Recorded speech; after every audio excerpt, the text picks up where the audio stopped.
Kaya mga channel, no, katatapos lang natin na mag-exercise, no? Parang nakukulangan pa ako sa setup natin, no? Yung setup natin. So parang may kulang pa siya, no?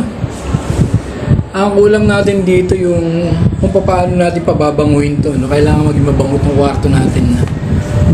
Ang problema, mahal yung air freshener, no? Mahal yata, 400, 300 plus. Pero may paraan na tayo dyan, no? May paraan na yung Verbos dyan. Dahil meron tayong bagong tuklas na air freshener, ang Verbos Deep Freshener. Ang Verbos Deep Freshener ay mabibili nyo po sa inyong suking tindahan. Mura na. Amoy bagong laba pa ang inyong tahanan.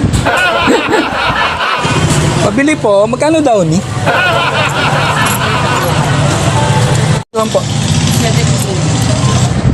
Ayan mga ka-channel, no? Kailangan lang natin para makabuo tayo ng Verbos Deep Freshener. Ito lang po ang kailangan natin pang spray, syempre tubig at yung Downy. At magkakaroon na po kayo ng Verbos Deep Freshener. Ayan mga channel, no? Nilagyan na natin ng Downy at tubig yung ating pang spray. Ngayon meron na po tayong instant na Verbos Deep Freshener.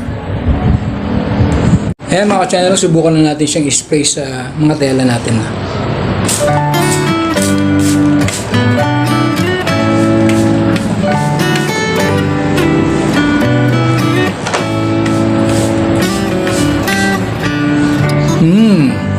Amoy bagong laba